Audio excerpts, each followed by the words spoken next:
So till date we have discussed the basic principles in chemotherapy. Then we have started with sulfonamides.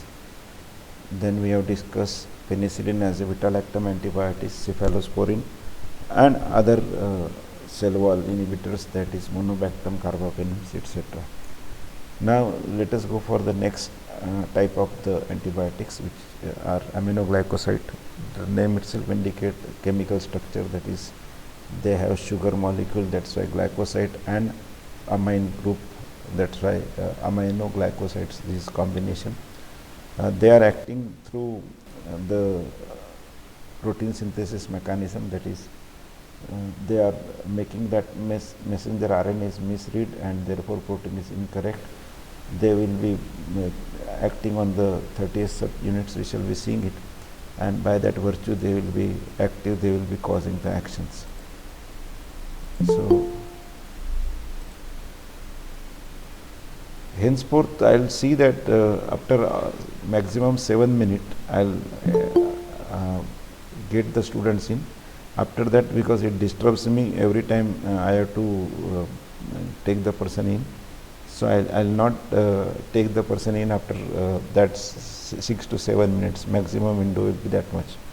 So after that it is better you should not try, rather I will ignore it, and whatsoever request will be coming, you put it clearly, because I am finding that students are coming at any time, almost 5 minutes, when there are just 5 minutes are remaining, the students are trying to come, or almost after half an hour.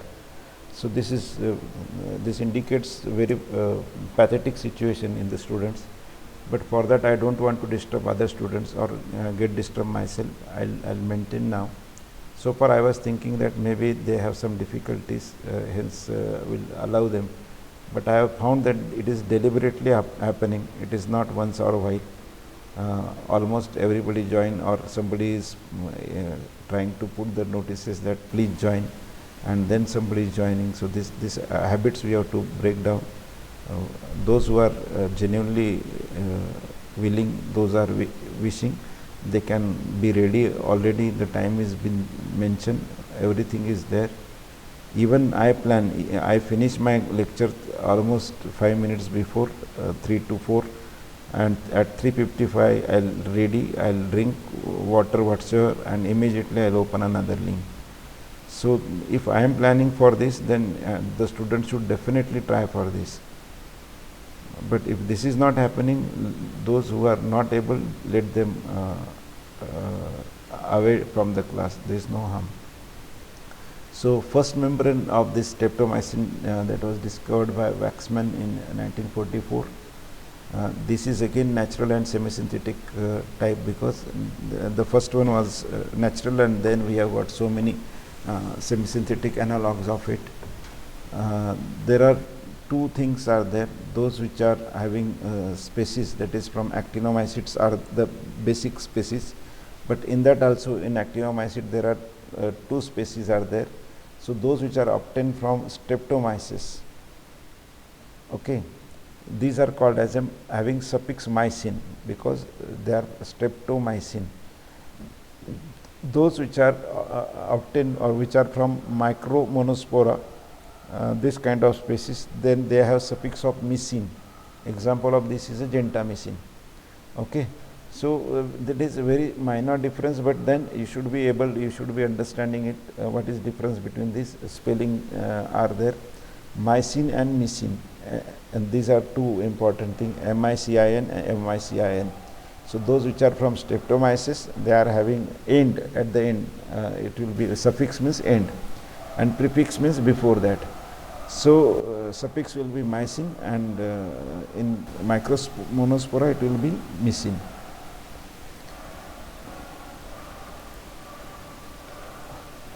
The structures are characterized by two amino sugars which are joined by one amino cyclitol moiety by a glycosidic, that is O or ether-like bond, we can say, bond O bond, and in most of the members aminosalicylate moiety is 2.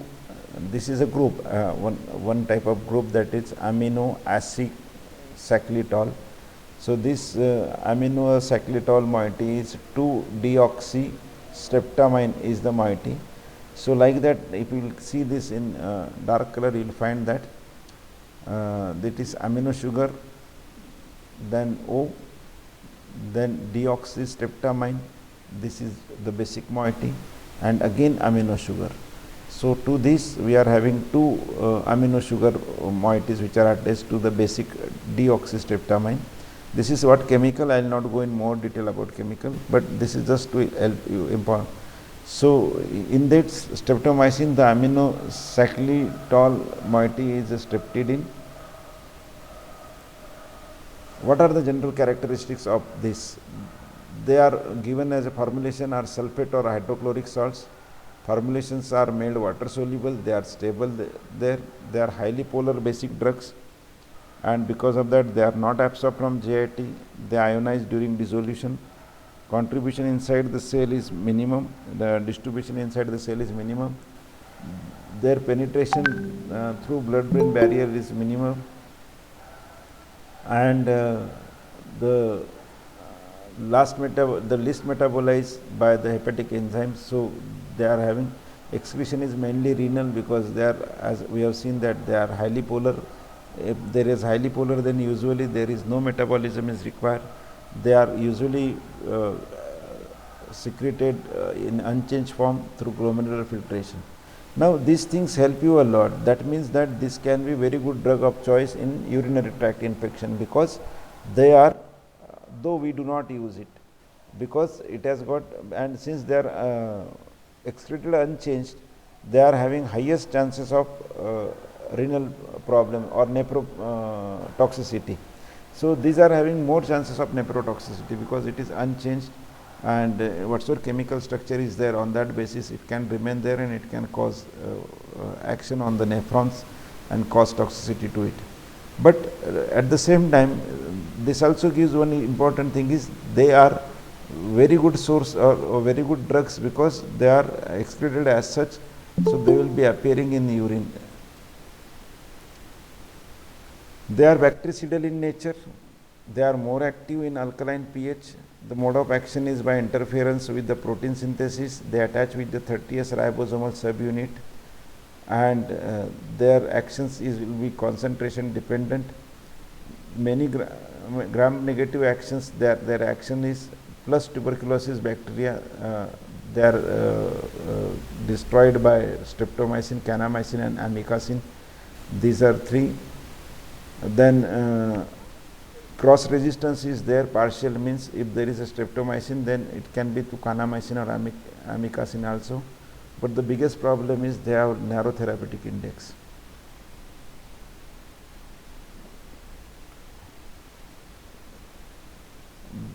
They have side effects. See, none is just to, it doesn't mean that they don't have any side effects. Here none is to stress that these are, you can remember it, what are the adverse effect of streptomycin, but don't write none in examination. Here none, the actual meaning of none is no side effect, but here we have made it abbreviation as N for nephrotoxic, O for ototoxic, N for neuromuscular blockage, and E for etc. like tetragenicity. So these all are the adverse effects, and to make you aware to so that you can easily remember, we say that streptomycin can have none side effect. That means first is nephrotoxic, second is ototoxic, then next is neuromuscular blockage and etc. or other like, you can call it as a no, that is nephrotoxic, ototoxic, neuromuscular and other side effects. Anything you can call whatsoever you feel, just to make it easy in that way.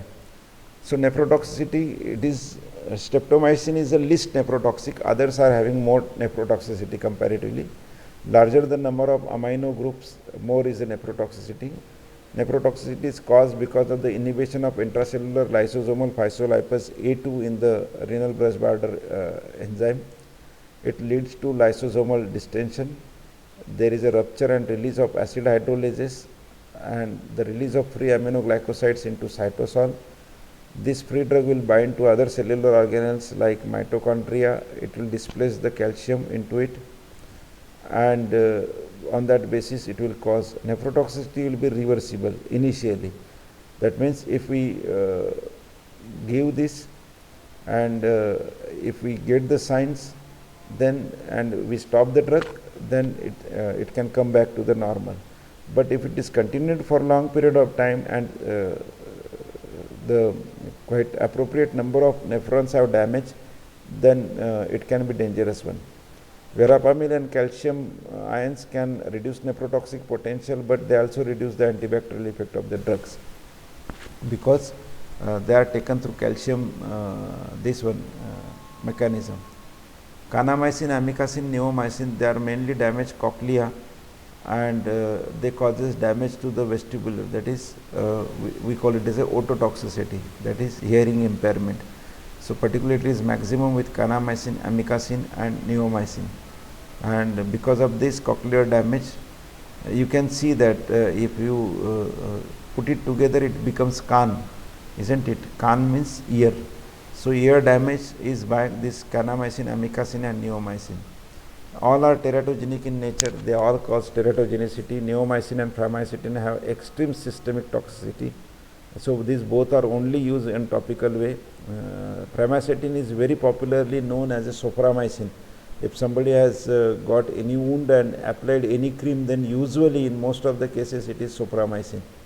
So sopramycin is available for ophthalmic and even neomycin and sopramycin both are available as a ophthalmic and topical preparations in the form of cream or ointments, and they are most popularly they are still used in that. Amikacin is having widest spectrum, but at the same time it has got maximum toxicity. We should avoid concurrent use of other ototoxic drugs which are having ear damage. Example of these are furosemide, ethacrynic acid. Minocycline is one of the other tetracycline molecule. Neomycin is used orally for hepatic encephalopathy. In that condition neomycin is used, otherwise neomycin is not at all prescribed for antibiotic activities. We should avoid current use of nephrotoxic drug. Example of these are amphotericin B, vancomycin, cephalothin, cephadrine, cyclosporin, cisplatin. These all are having nephrotoxic effects and we should not use these drugs. We should be more cautious while using in extreme of the age and renal compromised patient. If the patient are highly aged one, older one, so in that cases we should not use it. We should be more cautious while using in operated patients because they are having neuromuscular blocking like activity, and particularly many of them are already received D-tupugurarin. So in that cases when they have received D-tupugurarin, then and this is also causing neuromuscular blockade, so there can be locomotory as well as what we can say neuromuscular junction related problems which can be because of movements and all this type of problems the person can suffer from. So hence it should be given very carefully after surgical conditions. It should not be mixed with any other drug because it causes we call it as incompatibility in our language, that is pharmaceutical drug interaction, that means chemical interaction. It is partially removed by peritoneal and hemodialysis because they are working similar to that of kidney and that function. The excretion is proportional to creatinine clearance. Half-life increases in the renal insufficiency because we have seen that it is actually excreted only through kidneys. There is no role of liver into it. Dose adjustment is needed in renal efficiency. We have to reduce the doses. The most precise method for calculating dose is using creatinine clearance. You will see this in 5th year pharmacy, that is we call it as a clinical pharmacokinetics. In that you will learn that creatinine clearance is very, very important in calculation of doses. In practice, most often used formula to calculate dose is daily dose of aminoglycoside in renal compromised patient will be normal therapeutic dose divided by serum creatinine value, milligram per dl, and on that basis we can give this dose. What are the agents in that? There are so many agents, that is amikacin, streptomycin, cysomycin, spectinomycin, kanamycin, spepamycin, nitromycin, gentamicin actually, I'm sorry, gentamicin, tobramycin, then ribostamycin, arbacacin, becanamycin, dibecacin, then hygromycin, verdamycin, astromycin, paramomycin. So these are various agents in that so many big group it is there. All of these are having similar mechanism of action. They are bactericidal in nature. They are acting against gram-negative. There is no action against anaerobics. The initial entry of aminoglycoside through bacterial cell wall to the periplasmic space is important. It is occurring through porine channels by passive diffusion because it is highly water soluble. We have seen that in earlier case that the drugs which are particularly beta-lactam antibiotics, this has to reach to the cell through this porine channel. So here they can cross porine channels by passive diffusions. After entry they cross through cytoplasmic membrane, that is carrier mediated. It is linked to the electron transport chain, energy and oxygen dependent. So that is, we call it as active transport second. So it uses both type of transport mechanism to reach inside the cytoplasm of the bacterial cell. So in that these are important. If we add with these with the beta-lactams, then beta-lactam antibiotics weaken the bacterial cell wall, and thus they increases the passive diffusion of aminoglycoside. Therefore it is a synergistic activity they both are having. The penetration is dependent on many things, that is maintenance of polarized membrane, that is it is having polarized means positive negatively charged are there. Oxygen dependent active process, not active in absence of oxygen. So it is not effective in aerobics because they are not having channels for this oxygen transport. They are not effective in the presence of big abscesses where the oxygen carrying capacity is reduced. In case of pH alteration, alkalization favors the penetration into cell. So these are the situations which are occurring with this streptomycin. They prevent polysome formation, that is accumulation of non-functional monosomes they will be making. Then inside the bacterial cell, the aminoglycoside will bind with the 30S ribosome subunit, or at the interface of 30S and 50S subunit. You must be aware now because we have seen it in our these cell activities and genetic activity particularly. We have seen that these are acting both subunit, the smaller and larger subunit, they come together, a sort of dimerization they are making, and then there is a protein synthesis to one subunit. The transfer RNA will be binding at other, this will messenger RNA will be binding, and then it will be rotating like that. This is how we have seen the structure of protein synthesis. So if it is binding at the interface, then it will not allow this ribosome to have interaction with each other. Subunits will not interact properly with each other, and thus they will be inhibiting the formation of initiation complex for protein synthesis. If it is not formed,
Sorry, it was disconnected all of a sudden.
Hello.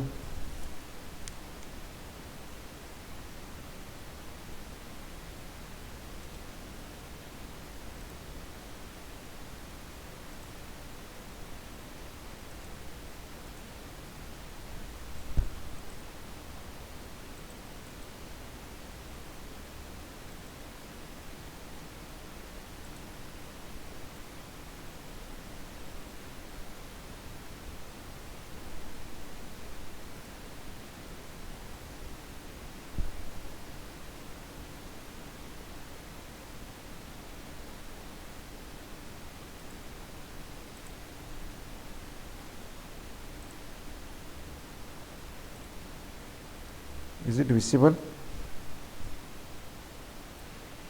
Yes, sir. Yes, sir.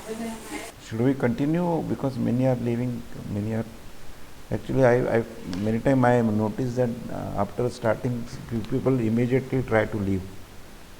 Anyway, we'll do it, and if again problem persists, then we'll stop it. Then they are acting, they prevent, we have seen this, they inhibit the formation of initiation complex. Then they inhibit the protein synthesis. They causes misreading of mRNA codon. Because of misreading, the if at all there is initiation takes place, it will not proper. So the first thing is they will inhibit inhibition complex, so no protein synthesis inhibition. However, if it is there, if at all there is a protein synthesis, then there will be misreading of mRNA codon, and then because of that wrong amino acid chain can be there in that, and because of that wrong peptide will be formed. Because of that the actions of the enzymes etc., they will not be proper one. So because of this this activity, it will be having activity. Now this activity was as such bacteriostatic activity. Then how pseudo activity is achieved? So this defective proteins which are incorporated in the cell membranes, due to these secondary changes in the integrity of bacterial cell membrane, because faulty protein is produced, that causes increase in the permeability of ions, amino acids, proteins. It leads to leaking of this outside, and bonus of incorporation of defective protein in the cell membrane is there. More entry of antibiotic occurs into cell, and it further increases the efficacy of this streptomycin or these aminoglycosides rather. How resistance is developed? We'll see this and then we'll stop, because again some signs I can see. So resistance is developed because of various mechanisms, that is conjugation and transfer of plasmid. The development and synthesis of plasmid mediated bacterial transferase enzymes are there. Example are acetyl transferase, phosphotransferase, adenylyl transferase. They will inactivate the aminoglycoside. Then one more thing will be done, bacteria will make their porins impermeable, because we have seen that there is a passive transport, and the streptomycins, aminoglycosides are entering through these porins by passive one. This is the first transport. Then it requires active transport. So first is impermeability. So there is because of this there is a problem in the passive transport, and then they will alter the channel. We have seen that it is actively taken by electron transfer chain channels. So this electron transfer chain channel will be altered. It will take only the things which are essential for electron transfer, and it will not allow this aminoglycoside to cross in. And because of that, this will cause the less entry of aminoglycoside. If it is less entered, then it will not there. Third type of chance is there. It will cause production of enzymes, that is which will able to inactivate it. Example of phosphorylate, adenylate, acetylate, and it will inactivate the aminoglycoside because of this inactivation metabolism. This phosphorylated, adenylated, acetylated conjugates of aminoglycoside cannot bind at target ribosomal subunit and site, and thus they causes no action, and the bacteria will survive. Further, there will be decrease in the affinity of ribosomal proteins for binding with the aminoglycoside. So there are multiple mechanisms are there. Many bacteria may possess more than one mechanism. At least even any one is also possessed, then still it will decrease the activity of aminoglycoside, and this will cause increase in the MIC of aminoglycosides. We'll complete this also. What are various side effects and toxicity, which are general side effects toxic? It is ototoxic. Why? Because they are concentrated in the labyrinthine fluid of the ear. You must be knowing internal ear structure if you remember, and labyrinths are there, cochlea, and in that this semicircular canals are there, and near that there is this fluid is there to what we inside that we call it as a labyrinth, and in that there is a fluid, we call it as a labyrinthine fluid. So in labyrinthine fluid it will be concentrating, it will be released from there when plasma concentrations are decreased, and it is less seen in the routine doses, but if it is high doses or it is used for long period of time with high doses, then it causes, because of their presence in this labyrinthine fluid, it will cause damage of sensory and hair cells which are there in this internal ear, and this will cause damage to this hearing capacity. Further, they can damage to this vestibular portion which is present with the vertigo, ataxia, nystagmus. These are various signs which are appearing. So vertigo means chakkar aana, like ataxia is muscular movement or less muscular coordination, and nystagmus means eyeball rotations are not proper. So these are various side effects. Then other things are headache. It will cause nausea, vomiting, dizziness. People will recover slowly. There will be least recovery will be there in the elderly. Cochlea, it will start from the base to spread to apex, and therefore high frequency sound will be affected first. Recovery is very poor because it is sort of neuronal cells, because they are responsible for hearing senses. Deafness may be permanent, particularly in elderly it will be for longer permanent. The present with tinnitus you must be knowing, it is a ringing sound which is ringing in the ear. It will be followed by hearing loss which will be irreversible. So these are most important. is ototoxicity. We have already seen nephrotoxicity. It causes more damage to cortical nephrons. It is related to the total exposure. Again, it is more in the elderly. It is more already in pre-existing renal diseases. It is reversible. The ototoxicity is not reversible, but this is reversible. So tubular damages are there, and therefore the urine cannot be concentrated. There is a reduction in glomerular filtration rate because of the interference with the prostaglandin production in the kidney. Urine contains albumin and cast because of the damage. Normally albumin do not appear, or it is very less, but it will appear. It means that either pressure is too high, so that albumin is crossing, or the filtration is not proper one. The nitrogen will be retained, that is blood urea nitrogen level will increase, and these are the problem. This is what nephrotoxicity. And when there is a nephrotoxicity, definitely there is a less urine formation. If there is a less urine formation, then there is a reduced clearance of aminoglycoside. Because of that high levels of aminoglycoside, therefore there are high chances of nephrotoxicity and ototoxicity. So nephrotoxicity can be cyclic that way. Because of we call it as a perpetual. Because of nephrotoxicity, kidney damage, lesser clearance, more concentration, more damage, and again the cycle repeats, and more chances of ototoxicity will be there. So these are the problems which are major problems with this. Then neuromuscular blockade is there. It is more with the neomycin and streptomycin. Anyway, we do not give neomycin, and except the condition we have seen, that is it reduces the acetylcholine release from the motor endings, therefore it will interfere with the mobilization of the synaptic vessels. It antagonizes the calcium, and there is a decreased sensitivity to the muscle end plates to the acetylcholine. These are the reason. Because of that, this aminoglycosides, they will be causing neuromuscular blockade. It is non-significant in otherwise normal cases in routine, but they can be dangerous in the myasthenia gravis, because already neuromuscular blockers or the agents which are acting on various neuromuscular activity are working.